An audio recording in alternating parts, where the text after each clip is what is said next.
The morning was cold, and a thick mist hung low over the dilapidated neighborhood. Enel, wrapped in layers of worn clothes, moved slowly behind the grocery store, her tired eyes scanning the dumpster for anything edible. She found a half-spoiled loaf of bread, its edges hardened and stale. But it was better than nothing as she reached out to grab it. A faint cry pierced the stillness of the morning and Enel paused, her heart skipping a beat. The cry was soft, almost drowned by the rustling leaves and the distant hum of traffic, and she followed the sound, her breath visible in the chilly air. There, nestled between two overflowing trash bins, was a basket, and inside, a newborn baby lay, shivering and crying. Shock and empathy collided within Enel, and she knelt down, her hands trembling as she reached into the basket. The baby's tiny fingers grasped her own, and Enel felt a wave of emotion wash over her. Her life had been a series of harsh realities and unfulfilled dreams, but in that moment, her heart softened. "Shay, it's all right," she whispered, her voice cracking, and she gently lifted the baby, cradling the fragile body against her chest. The baby's cries quieted, replaced by soft whimpers as Enel's warmth enveloped her. Enel glanced around, half expecting someone to come running, claiming the child, but the alley remained silent, indifferent to the life-changing moment unfolding within it. She knew the responsibility that came with taking the baby, as her life was already a constant struggle for survival, and adding a newborn to the mix seemed impossible.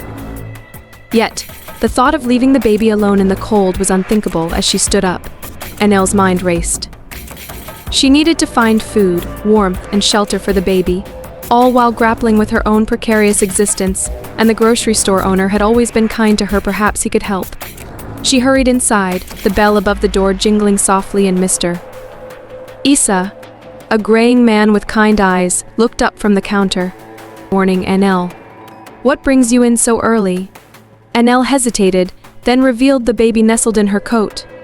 "I found her in the alley, Mr. Issa. I don't know what to do, Mr. Issa's eyes widened with concern. He came around the counter, peering at the baby. "She's so small and cold. We need to get her warm and fed. Here, take this." He handed Enel a carton of milk and a clean towel. "Thank you," Enel whispered, her gratitude palpable. She wrapped the baby in the towel and fed her small sips of milk, her hands steady despite the turmoil within her. Back in her small shack, Enel laid the baby on her makeshift bed, tucking blankets around her to keep her warm. The baby's cries had subsided, replaced by soft, rhythmic breathing. Enel watched her for a moment, her heart swelling with a fierce protectiveness she hadn't known she possessed. "What am I going to do with you?"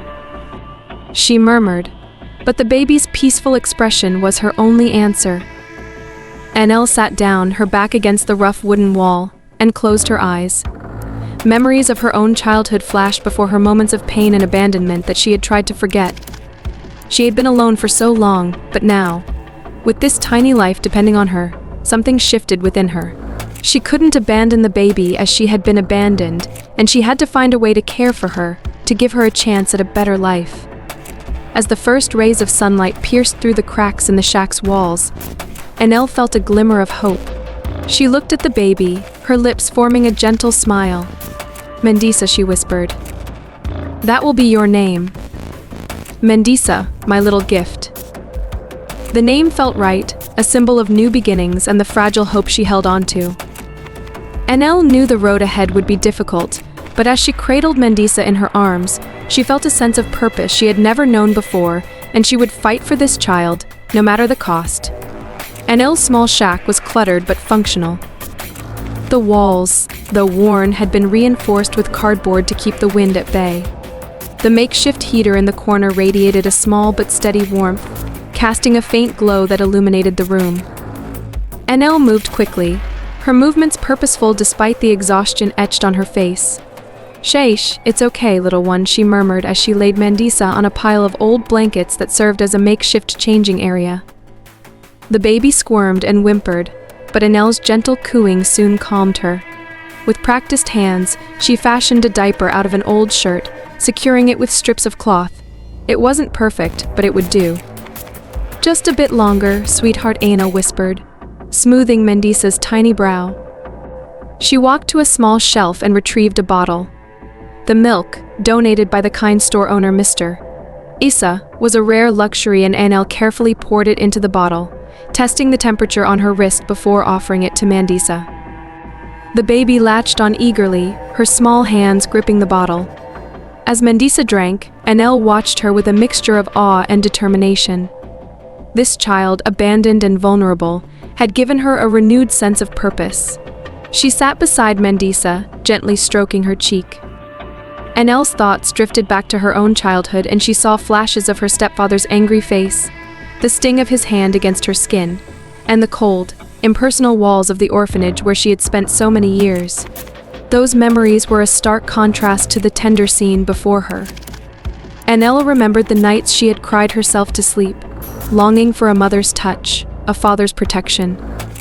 She had learned early on that the world was a harsh place, one where trust was a luxury she couldn't afford. But here, in this moment, with Mandisa cradled in her arms, she felt a flicker of something she hadn't felt in a long time: hope.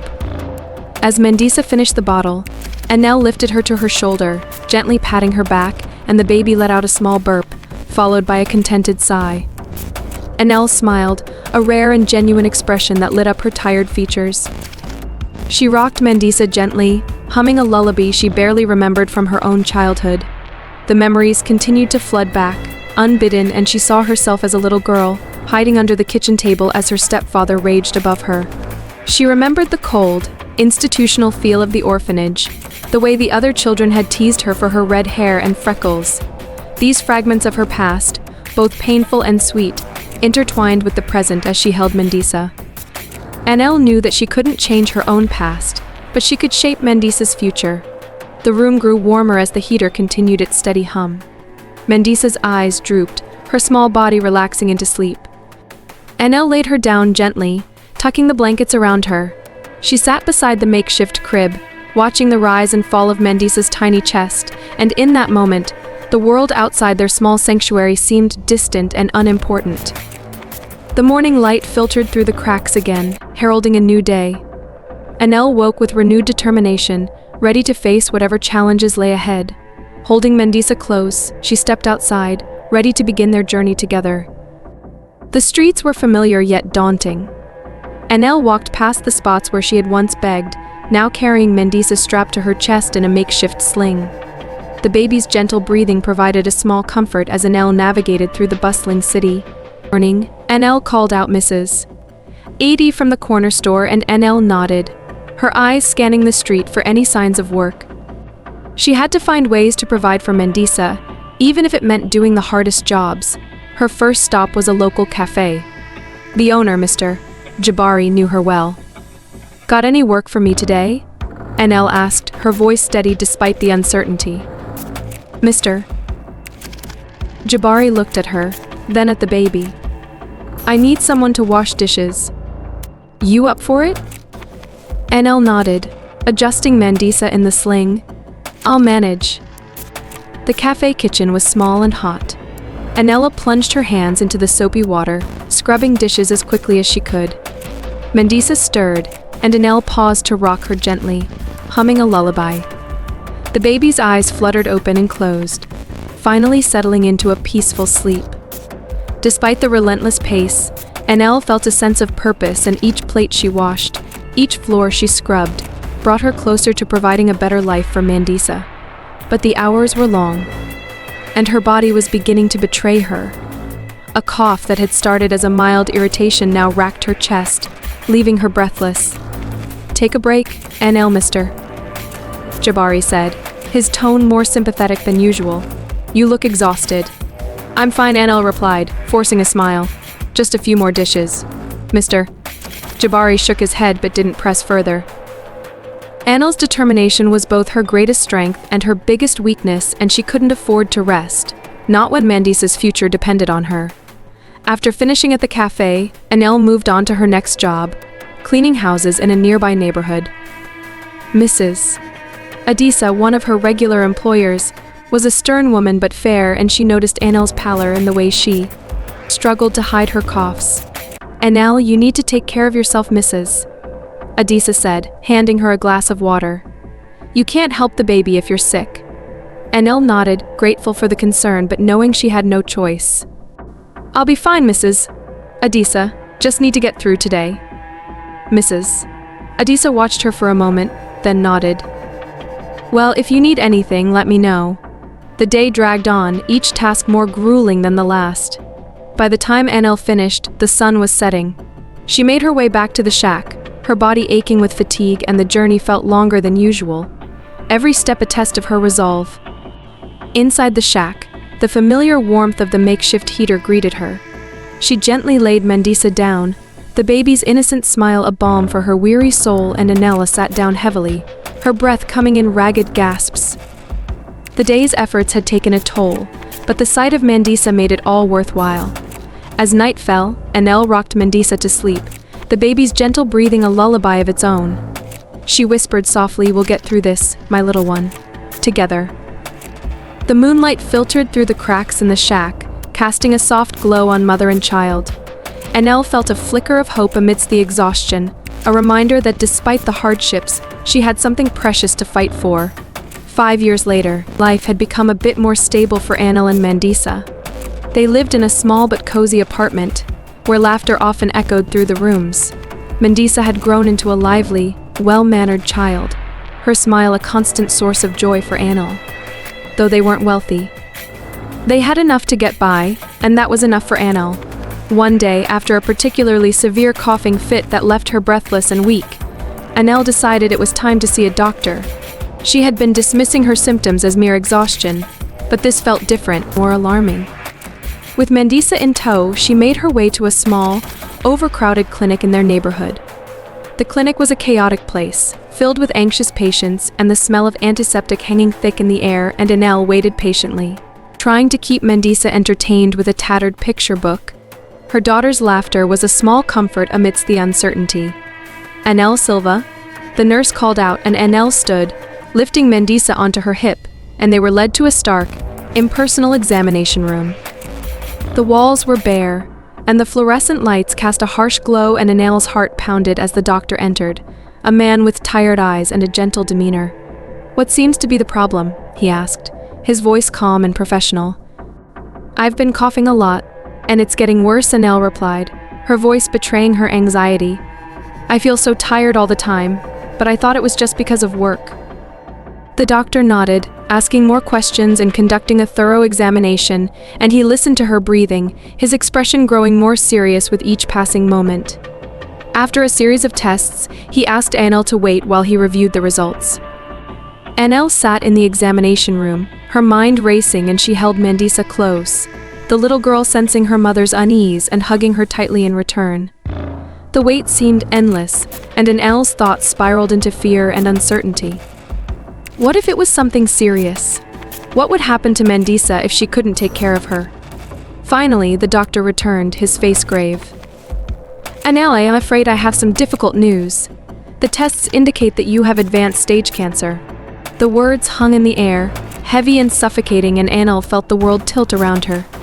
She clutched Mandisa tighter, her mind struggling to process the information. "Cancer? How? How bad is it?" The doctor sighed, his expression sympathetic. "It's quite advanced. We need to start treatment immediately, but I understand your financial situation might make things complicated." Anel's thoughts whirled. Treatment? How could she afford that?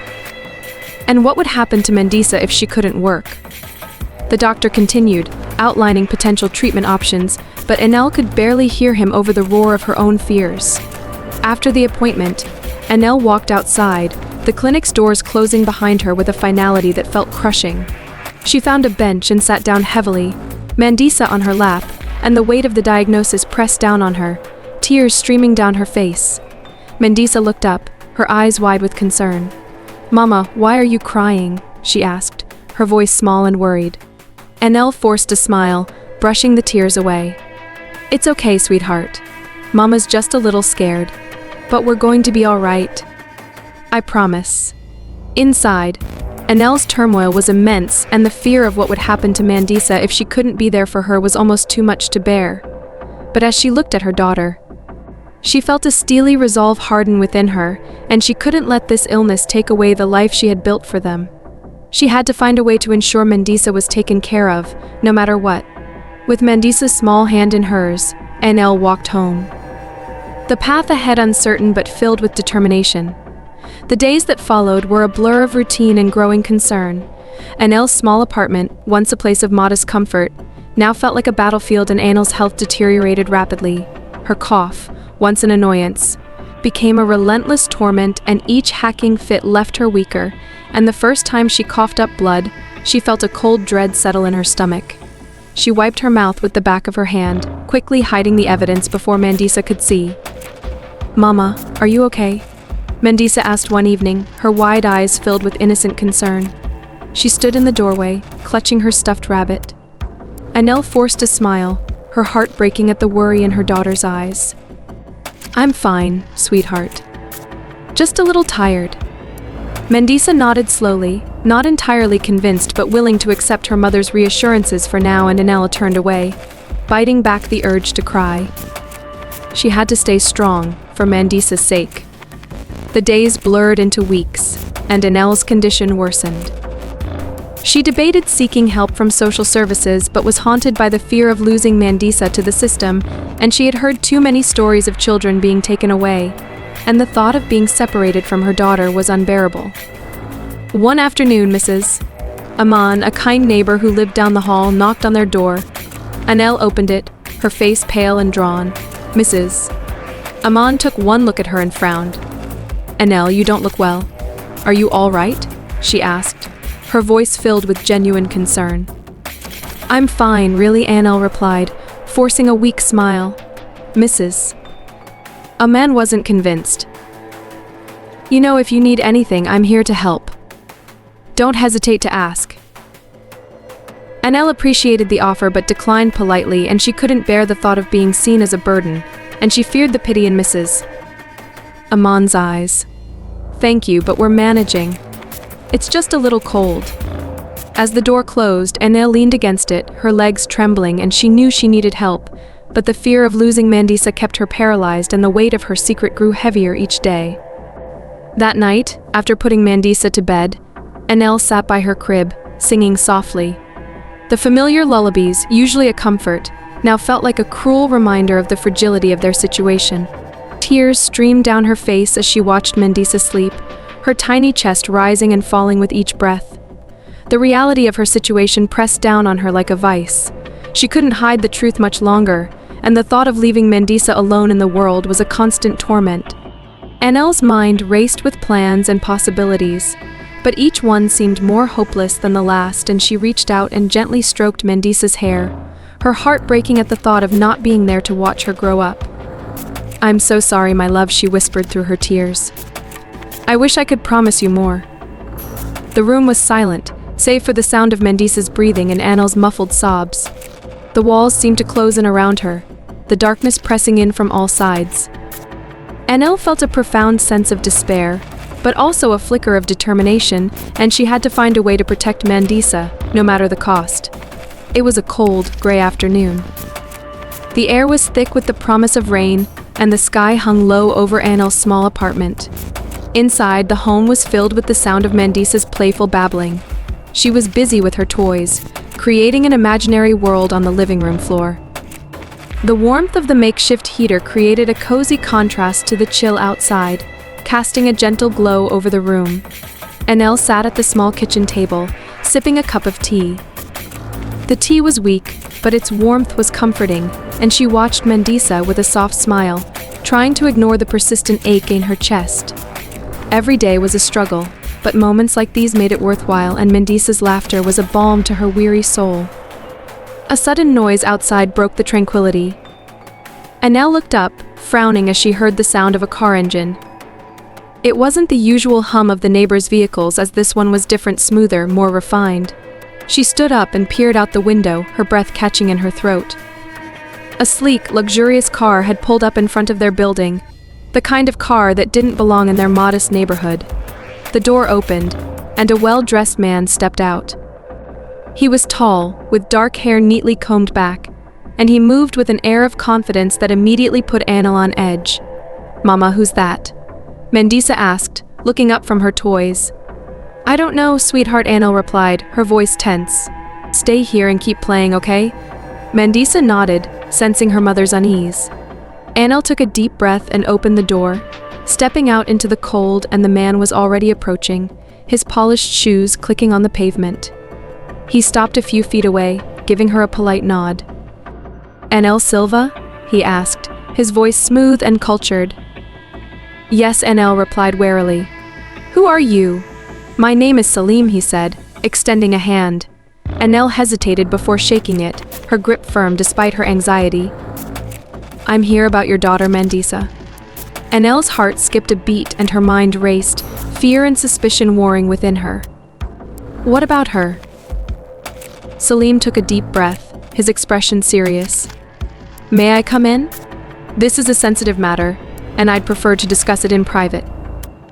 Anila glanced back at the apartment, then at John. Everything about him screamed wealth and authority, two things that had no place in her world, but there was something else in his eyes, a hint of desperation, a plea for understanding. She nodded reluctantly and stepped aside to let him in. Inside, Salim looked around, taking in the modest furnishings and the warmth of the home. Mandisa looked up from her toys, curiosity shining in her eyes. "Mama, who's this?" "This is Mr. Montero," Anil said, her voice strained. "He's here to talk to us." Salim smiled kindly at Mandisa, then turned to Anil. "Thank you for letting me in. I understand this must be confusing and perhaps alarming, but I assure you, I'm not here to cause any harm." "Then why are you here?" Anil asked, crossing her arms protectively over her chest. Salim sighed, looking genuinely troubled. "I've been searching for my daughter for years. Her mother, Mandisa, and I were deeply in love, but circumstances tore us apart. Mandisa disappeared, and I've spent every moment since trying to find her and our child." Anil's heart pounded as she listened, the pieces of the puzzle starting to fall into place. "Mandisa? Mandisa's mother?" "Yes," Salim said, his voice softening. "She passed away a few years ago. It's taken me this long to trace Mandisa to you." Anil felt a surge of conflicting emotions, fear, hope, and a fierce protectiveness for her daughter. "How do I know you're telling the truth?" "I understand your skepticism," Salim said. "That's why I'm asking for a genetic test, to prove that Mandisa is my daughter. I know this is a lot to take in, but I need to be sure. And if she is my daughter, I want to be part of her life." Anil looked at Mandisa, who was watching them with wide, curious eyes, and the thought of losing her daughter was unbearable. But the idea of giving Mandisa a better future was equally compelling. She turned back to John, her voice steady but filled with emotion. "And what if she is your daughter? What happens then?" Salim met her gaze, his eyes sincere. "I'm not here to take her away from you, Anil. I can see how much you love her, and it's clear she's happy here. But I want to help, and I want to provide for her, to ensure she has everything she needs. And I want to get to know her, to be a part of her life." Anil felt tears welling up, but she blinked them back. She couldn't afford to be weak now. "All right, we'll do the test, but I need you to understand something. Mandisa is my daughter, no matter what the results say. I've raised her, I've loved her, and I won't let anyone take her from me." Salim nodded, respect evident in his eyes. "I understand and I promise. That's not my intention. I just want to know my daughter, and to support both of you in any way I can." The next few days were a whirlwind. The genetic test was arranged quickly, John's resources ensuring there was no delay. Anil felt a mixture of dread and anticipation as they waited for the results, and she couldn't help but wonder how this would change their lives. But she held onto her promise to protect Mandisa above all else. When the day of the results arrived, Salim returned to their apartment and Anil's heart pounded as she opened the door. He held an envelope in his hand, his expression a mix of hope and anxiety. "Shall we?" he asked, his voice trembling slightly. Anil nodded, leading him inside. Mandisa was playing quietly in the corner, unaware of the significance of the moment. Salim opened the envelope, his hands shaking, and he read the results, then looked up at Anil, his eyes filled with tears. "She's my daughter," he whispered, his voice breaking, his hand trembling slightly. "Mandisa is my daughter." Anel felt a wave of relief and fear wash over her. The confirmation was both a blessing and a challenge, and she looked at John, seeing the genuine love and longing in his eyes. He wasn't a threat, he was a father who had found his child. "Thank you," Anel Salim said, his voice choked with emotion. "Thank you for taking care of her, for loving her. I promise I'll do everything I can to support you both." Anel looked at him, her eyes searching for sincerity. "What exactly are you proposing, John?" "I want to support you both," Salim replied. "I know you're struggling with your health, and let me help with your medical treatment. Let me ensure Mandisa has everything she needs. You won't lose her. We'll figure this out together." Anel's heart ached with gratitude and fear. She had spent years guarding herself and her daughter, fighting to survive. Trusting someone, even with the best intentions, felt like stepping off a cliff. "John," she said slowly, "I appreciate your offer, but Mandisa is my world. I've fought so hard to keep her safe. How do I know this won't change everything?" Salim leaned forward, his gaze steady. "Because I'm not here to take over. I'm here to help. Anel, I see your strength and your love for Mandisa, and that's something I respect deeply. Let me be a part of her life, our lives, in a way that supports you, not undermines you." Anel sighed, her shoulders heavy with the weight of the decision. She looked towards Mandisa's room, where laughter and the sound of toys being shuffled around filtered through the door, and her daughter's happiness was paramount. "All right," Anel said finally, her voice barely above a whisper. "We'll try this, but understand, John. If anything threatens my bond with Mandisa, I won't hesitate to protect her." Salim nodded, relief washing over his features. "I understand. Anel, you have my word." Days turned into weeks as they navigated their new reality. John's presence became a regular part of their lives, and he arranged for Anel to see specialists for her cancer treatment. And although the journey was daunting, Anel found a strange sense of comfort in not having to face it alone.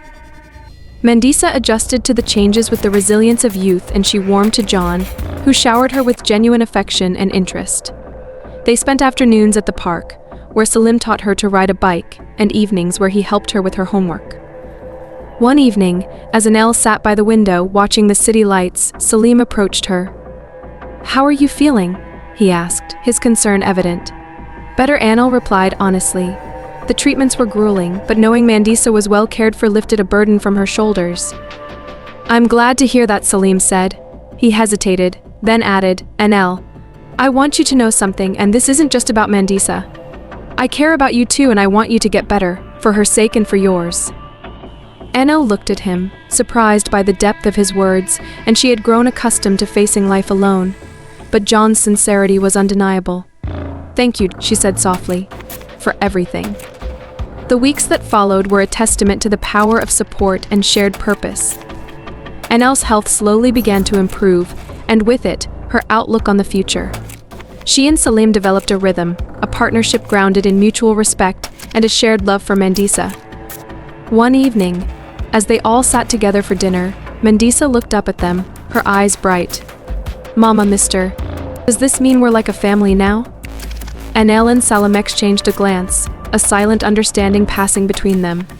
"Yes, sweetheart," Anel said, her voice steady. "In a way, we are."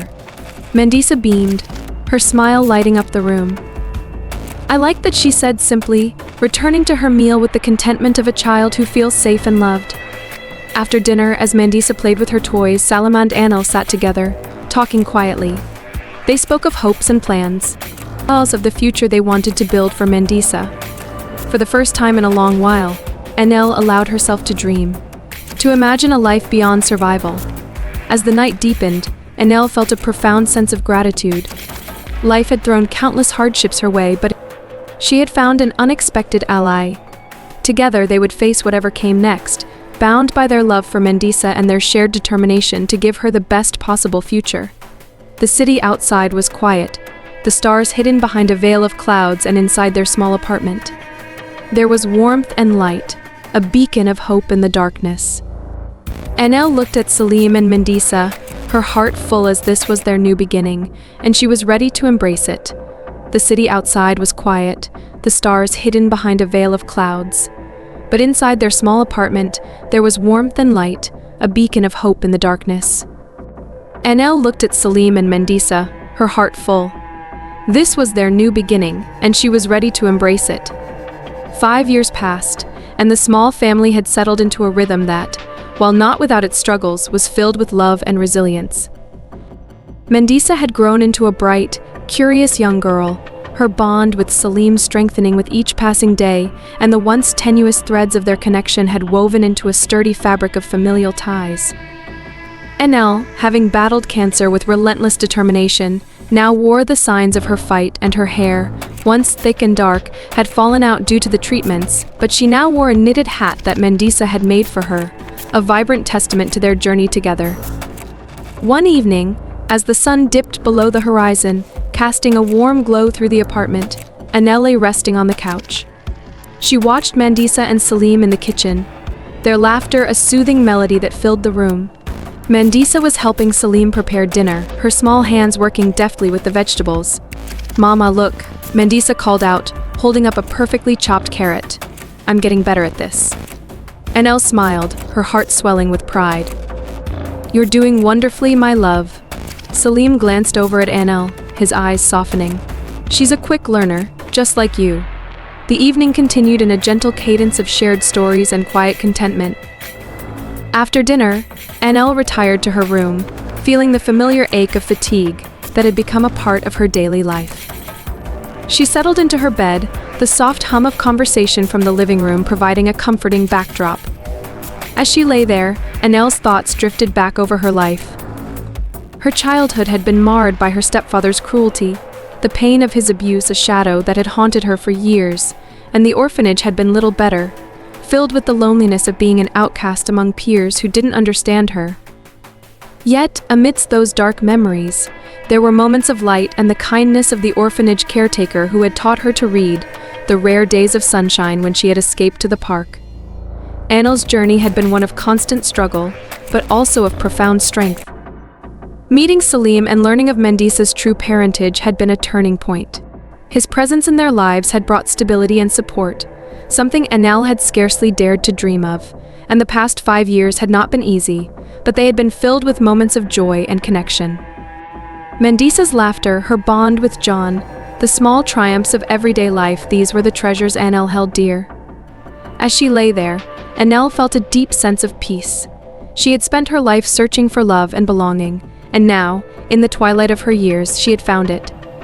Her heart was full, her spirit at ease.